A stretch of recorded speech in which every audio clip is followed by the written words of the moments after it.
જય શ્રી કૃષ્ણ. નમસ્કાર મિત્રો. શૌર્ય અને પ્રેમ ગાથા જેસલ અને તોરલની આ વાત કરવાની છે. પાપ તારો પરતાપ જાડેજા, ધર્મ તારો સંગાથ રે, તારી બેડલીને ડૂબવા નહીં દઉં જાડેજા રે, તારી નાવડીને ડૂબવા નહીં દઉં જાડેજા, એમ તોરલ કહે છે. જે આ ગીતના સૂર તો લગભગ દરેકના કાને અત્યાર સુધીમાં આપણે સંભળાયા જ હશે. આ ગીતોને હોઠોના મમડાવવું, કાનોને સાંભળવું, આ ગીત સાંભળતા જ આપણે અંગો થડકી ઉઠે છે અને આ ગીત ઉપર આપણે કાયમ માટે આપણે થડકી ઉઠવાનું મન થાય. એ ગીતના શબ્દો રેલાવનાર તોરલ રાણી અને જેસલ જાડેજાની આ દાસ્તાન, આ કહાની પણ એક અલગ જ પ્રકારની ઇતિહાસમાં વિચિત્રતા ધરાવે છે અને આજે આ જેસલ તોરલની કહાની ઇતિહાસમાં અંકિત છે. દરેક પ્રદેશ, દેશ કે શહેરોની ભાતીગળ સભ્યતા વ્યવસ્થા આ ઇતિહાસમાં કેટલાક અદમ્ય શૌર્યગાથાઓમાં છુપાયેલી હોય છે. એવું પણ કહેવાયું છે કે આ શૌર્યગાથા અને બલિદાનની ઘણી કથાઓ આપણા વારસાને આજ સુધી જીવંત સ્વરૂપે રાખવામાં આપણને મદદરૂપ બની રહી છે. ગુજરાત રાજ્યમાં આવેલ સૌરાષ્ટ્ર પ્રદેશ પણ આવા અનેક ઇતિહાસો અને ગાથાઓ સાથે જોડાયેલો પ્રદેશ છે. સૌરાષ્ટ્ર ધરાનો સોનેરી યુગ કહી શકાય એવો ઇતિહાસ છે. આ એવા બહારવટિયા, એવા રાજાઓ કે એવી એમની ખુમારીની શૌર્યગાથાઓ છે કે જે સાંભળીને જ તમારા મોઢે બસ એક શબ્દ જ આવી પડે, વાહ શું એની ખુમારી છે, શું સુરાતન છે અને શું છે એના વચનોના મોલ.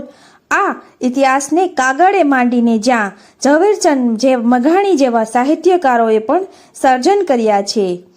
સૌરાષ્ટ્રના ઘણા બધા બહારવટિયાઓમાં આવું જ એક પ્રખ્યાત નામ હતું, જેસલ જાડેજા. બહારવટિયા એટલે કે બહારવટો ધારણ કરી અને નીકળી ગયેલો ખુખાર ડાકુ.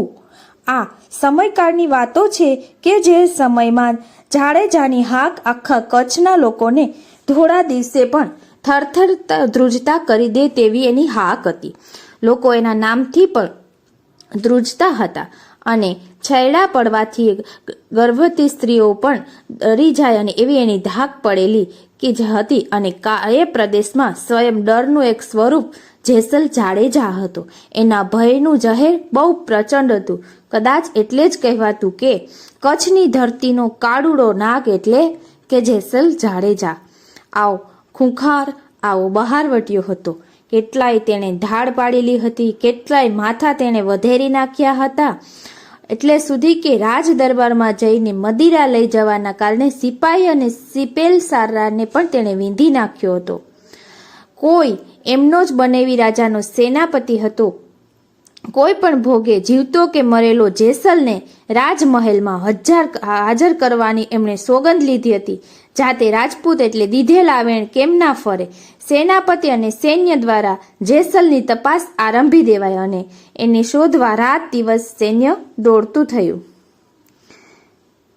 પણ જેસલે જરાય દયા રાખ્યા વગર સેનાપતિ એના સંબંધે જે બનેવી હતો એને સબક શીખવાડવા એના જ ભાણેજ અને બેનને મોતને ઘાટ ઉતારી દીધા હતા. છતાં એનો અહંકાર ન ભાંગ્યો. તે એણે નવપરિણીત સ્ત્રીઓના માન હળવાના કાવતરા કર્યા અને ઘટના જોઈને એમના ભાભીએ એમને મેણું માર્યું કે મરદ હોય તો સાસતિયા કાઠીને ઘેર જાય અને એમની તોરી ઘોડી અને કાઠીની તલવાર તું લઈ આવ.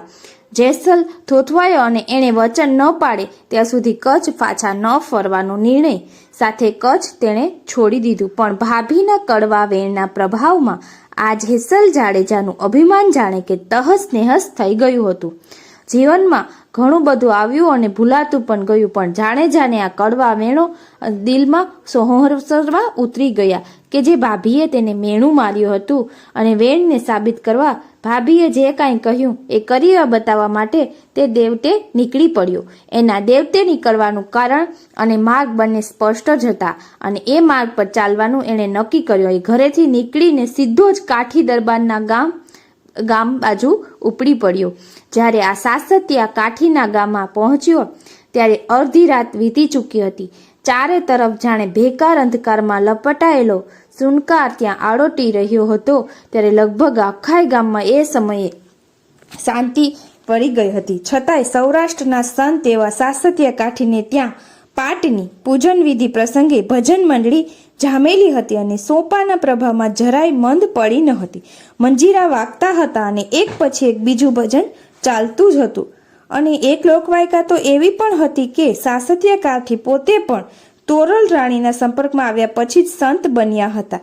એ પહેલા એ પોતે પણ લૂંટારાઓ જ હતો. સાસત્ય કાઠી જાગીરદાર હતો અને તેની પાસે તોરી નામની એક પાણીદાર આંખોવાળી ગજબની ઘોડી હતી. તોરી ઘોડીની ખ્યાતિની વાતો તો ફરતી ફરતી છે કચ્છના બહાદુર બહારવટિયા જેસલ જાડેજાને કાને પણ પડી ચૂકી હતી. જેસલે આ જ જાતવંત ઘોડીને કોઈ પણ રીતે પ્રાપ્ત કરવાનો મક્કમ નિર્ણય કર્યો હતો. એટલા માટે જ લાગ જોઈને જેસલ જાડેજા કાઠીને ઘરે જ્યારે બધા ભજનમાં વ્યસ્ત હતા ત્યારે નજર ચૂકવીને આ તોરી ઘોડીને ઉઠાવી જવા માટે અહીં એના ઠેકાણે પહોંચ્યો હતો. લુપાતો છુપાતો તે ઘોડીનું જે ઘોડાર હતું ત્યાં પહોંચી ગયો. આ પાણીદાર તોરી ઘોડી જેસલને જોતા જ ચમકી અને ઉછળતી કૂદતી ઉહાપો કરવા લાગી. ઘોડીના આ ઘમસાણમાં એને બંધેલો લોખંડનો ખીલો જમીનમાંથી ઉખડીને બહાર નીકળી ગયો.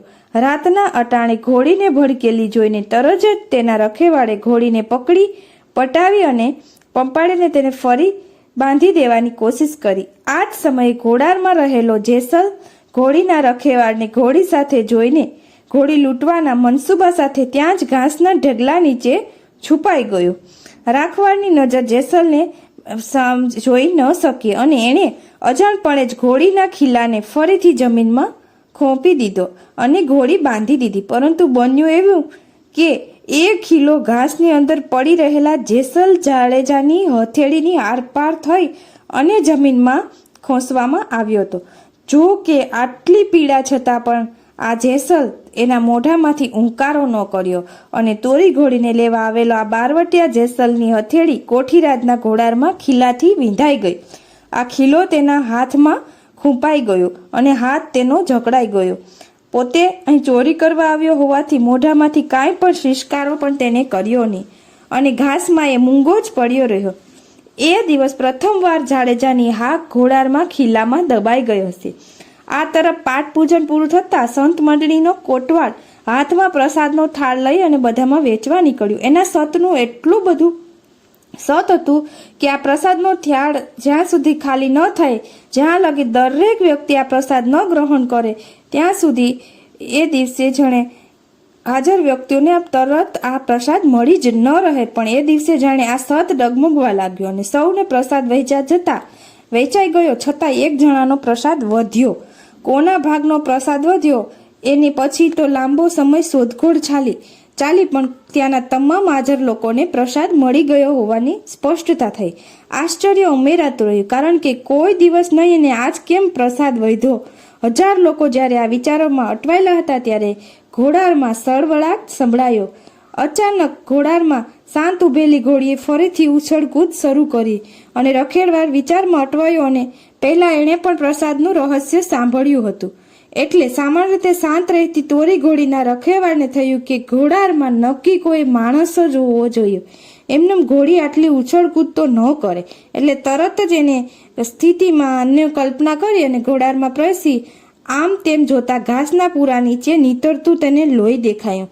અંદર આવીને બધું તેણે જોયું તો ખીલાથી બંધાઈ ગયેલો હથેળીવાળો આ જાડેજા જેસલનો હાથ તેણે ત્યાં જ વેદના દબાવી પડેલો જોયો. જેસલ જાડેજાના લોહીથી નીતરતો હાથ જોઈ અને રખેવાળના મોઢામાંથી અળેરાટી નીકળી ગઈ. આવી વેદના છતાં જેસલ હજુ પણ હથેળીમાં ખૂંપી ગયેલો ખીલો કાઢવાનો પ્રયત્ન પણ ન કરતો હતો. વેદના ન સહી શકતા અને લાચાર જેસલને જોઈ અને ઘોડીના રખેવાળે પણ તેમને મદદ કરવી. રખેવાળે જેમ તેમ કરીને હાથમાંથી ખીલો કાઢ્યો અને લોહીથી લથપથ જેસલ જાડેજાને કાઠીરાજ પાસે લઈ ગયો.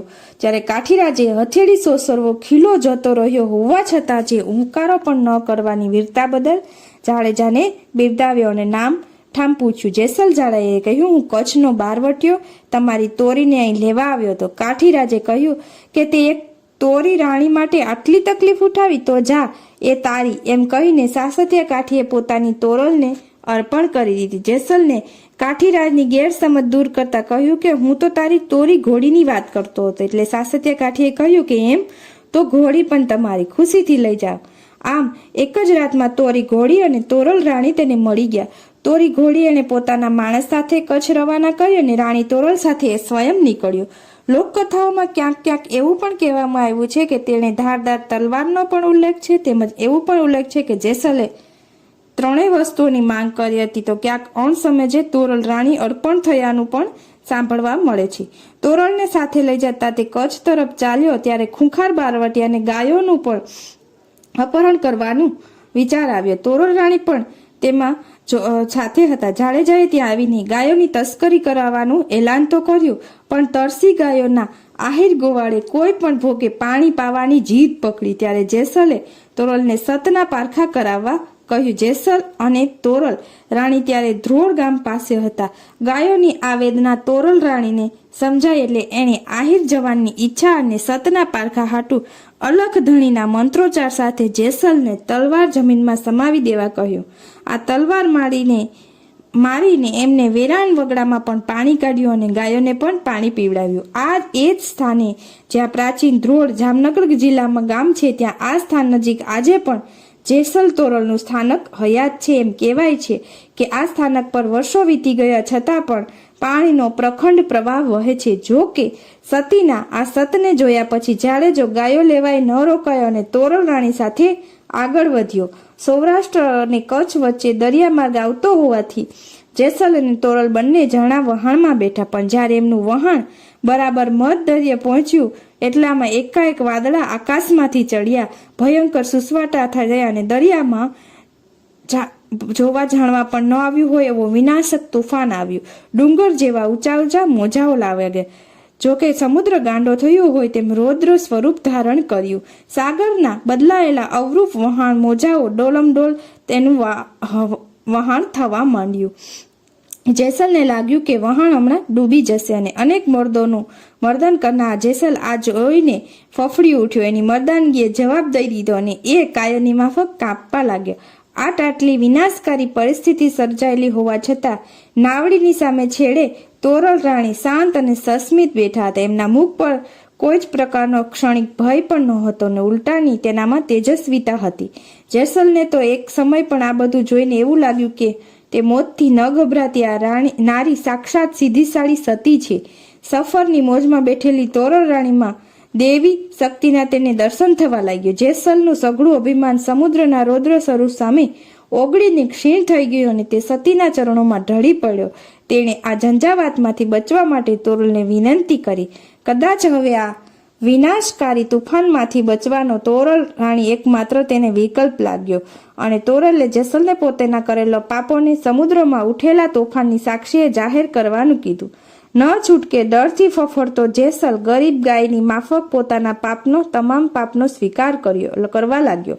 આ સ્વીકાર ભાવ સાથે એના અંતરના નિર્દયતા નષ્ટ થઈ ગઈ, અભિમાન ઓગળી ગયું અને બીજી તરફ સમુદ્રનું તોફાન પણ સતના પ્રતાપે આ શાંત થઈ ગયું અને થોડા જ સમયમાં જાણે કે સાક્ષાત કાળભૈરવ એવા કચ્છના આ બહારવાટિયા જેસલના જીવનમાં ધરમૂળનો પલટો આવી ગયો અને તેનું હૃદય પલટો થઈ ગયું.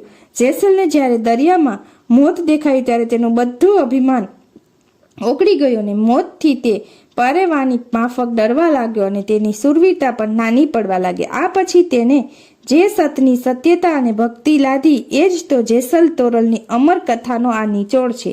આ કથાના આપણે સારને જિંદગી ઉજાડવા માટે લઈ શકીએ છીએ. આજથી આ 500 વર્ષ પહેલાનો ઇતિહાસ છે કે જ્યાં કચ્છના કાઠિયાવાડ જેસલ જાડેજાની જબરી હાક હતી અને દેદા વંશનો ભયંકર અને સાક્ષાત આ કાળભૈરવ નામે પ્રખ્યાત બારવટીયો હતો અને તેનું કચ્છ અંજારમાં નિવાસ સ્થાન હતું અને તે કિલ્લા જૂળથી પણ એનું રક્ષણ થતું હતું. જેસલ જાડેજા એ રાવ ચાંદાજીનો કુંવર હતો અને અંજાર તાલુકાનું કીડાળું ગામ અને ગરાસણામાં તેનું મળ્યું હતું. પાપની ચરમસીમા આંબી ગયા પછી એ જ જેસલ બહારવટીયો સાસત્યા ઘરેથી લઈ આવેલ સતી તોરલના સંગાથી આગળ જતા જેસલ પીરના નામે પ્રખ્યાત થયો. જેસલ જાડેજાના એ સમયકાળમાં હાલનું અંજાર શહેર 7 જુદા જુદા વાસમાં વહેંચાયેલું છે અને આ વહેંચાયેલા સાતેય વાસ એ સમયે અજાડના વાસ તરીકે ઓળખાતા. અંજારમાં આજે પણ સોરઠિયા વાસને નામે ઓળખાતું ફળિયો એ જૂના વખતનો મુખ્ય વાસ હતો અને આ વાસનો જાપો હાલ પણ અંજારની બજારમાં મોહનરાયજીનું મંદિર ત્યાં જ પણ હતું. અંજાર બહાર નીકળતા જ ઉત્તર તરફ આવેલા આંબલિયાનો ઝુંડ એ વખતે અતિ ભયંકર ને એવા ખીચોખીચ હતા. તે સૂર્યનારાયણના કિરણો ભાગ્યે જ પ્રવેશી શકતા હતા. એવું પણ કહેવાય છે કે એક વખત જ્યારે જેસલની ગેરહાજરીમાં એમને ત્યાં તોરલ રાણી અને જેસલ જ્યાં રહેતા હતા ત્યાં કહેવાય છે કે એ એમના ભાભીનું હતું, જે જેસલના આતંકથી કંટાળીને ગામ છોડી ગઈ હતી ને એક સંત મંડળી આવી પહોંચી હતી અને ઘરમાં સંતોના સ્વાગત માટે પૂરતી સામગ્રી ન હોવાથી મૂંઝાયેલા સતી તોરલ રાણી સધીર શેઠ નામના મોદી વેપારીની દુકાને ગયા, પણ વેપારીની દાનત બગડી અને એમણે તોરલ પાસે પ્રેમની યાચના કરી. સતી તોરલ પણ સંતોને ઓછું ન પડે એ આશય સાથે સધીર શેઠની માગણીઓનો સ્વીકાર કર્યો અને રાત્રે આવવાનું વચન આપી દીધું. આ વચન સાંભળી લાલચી શેઠે એને દુકાનમાંથી જોઈતી બધી જ ચીજવસ્તુઓ લઈ લીધી. બધી ચીજવસ્તુઓ લઈ અને સતી તોરલ ઘરે ગયા અને સંત મંડળીનો ઉચિત સત્કાર પણ કર્યો. તોરલની ભક્તિ અને સ્વાગત જોઈને સંતો આનંદિત થઈ ચહેરે દુઆ આપતા ગયા. જેસલ જાડેજાને આ વાતની જાણ થઈ ત્યારે એણે તલવાર ઉપાડવાનો નિર્ણય કર્યો, પણ સતી તોરલની સમજાવટ પછી એ રાજી થયો. પણ રાત પડતા ધોધમાર વરસાદ શરૂ થયો. સતી તોરલ વરસતા વરસાદે વચન પાલન કરવા સધીરને ત્યાં પહોંચી તો ગયા સધીરે જોયું કે સતી તોરલના કપડા પર પાણીનું એક પણ બૂંદ સુદ્ધા ન હતું. આ ચમત્કાર જોઈને તેની શાન ઠેકાણે આવી અને તે સતીના પગે પડી ગયો. પશ્ચાતાપ કરતો એ વાણિયો સતીનો પરમ ભક્ત બની ગયો. એ સમયે કચ્છમાં જેમ જેસલ અને તોરલ પવિત્ર વ્યક્તિ તરીકે જાણીતા બની ગયા હતા, એમ મેવાડમાં રાવણ, માલદેવ અને રાણી રૂપાંદેરની ગણના પણ થતી હતી. એકબીજાને દર્શન માટે આ બે જોડા તલાશતા હોવાથી જેસલ જાડેજા રાવણ, માલદેવ અને રૂપાંદેરને સાથે જ કચ્છ આવવા માટેનું નિમંત્રણ આપ્યું હતું અને કાઠી દરબાર જેસલ અને તોરલને ભજન માટે તેડાવે છે. તોરલ જવા માટે તૈયાર થાય છે, પણ જેસલનું મન નથી. આમ તોરલ એકલી રવાના થાય છે. આ સમયે જેસલને બનેવી રાજ્યના સેનાપતિ અને સુડીએ ચડાવવા લઈ જાય છે, પણ ગામના લોકો પાસે જેસલ બદલાયો હોવાનું સાંભળાતા એના સતના પારખા કરાવે છે અને કરી બતાવે છે, પરંતુ વારંવાર અલખધણી પાસે સત સાબિત કરવા જેસલ રાજી નથી. એટલે એ તોરલના આવતા પહેલા જ સમાધિ લે છે અને તોરલ પણ સાસતિયા કાઠીના ઘરેથી પછી ફરીને એની લગોલગ સમાધિ લઈ લે છે. રાવણ, માલદેવ અને રૂપારાણીને આવેલા જોઈને તોરલે જેસલને જગાડવા એક તારો હાથમાં લીધો.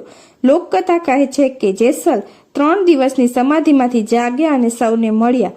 તોરણો બંધાયા, લગ્ન મંડપ રચાય. જેસલ અને તોરલ બંને જણાએ મૃત્યુને માંડવે પણ ચોરીના ફેરા ફરીએ. એકબીજાની સોળમાં 2 સમાધિઓ તૈયાર કરાવી અને ધરતીની ગોદમાં બેવ સમાઈ ગયા. કચ્છમાં એવું કહેવાય છે કે આ 2 સમાધિઓ દર વર્ષે જરા જરા હટતી એકબીજાની નજીક આવતી જાય છે. જેસલ હટે જવભર અને તોરલ હટે તલભર એવી લોકવાયકા અને કહેવત અનુસાર આ સમાધિઓ એકબીજાથી નજીક આવશે ત્યારે પ્રલય જેવો કોઈ બનાવ બનશે એવું લોકોનું માન્યતા છે. આવી માન્યતા વર્ષોથી લોકોના મોઢે સાંભળવા મળી રહી છે. આભાર મિત્રો. આવા જ સંસ્કૃતિને લગતા ઇતિહાસ જાણવા માટે આપ અમારી ચેનલમાં અવશ્ય જોડાયેલા રહેજો.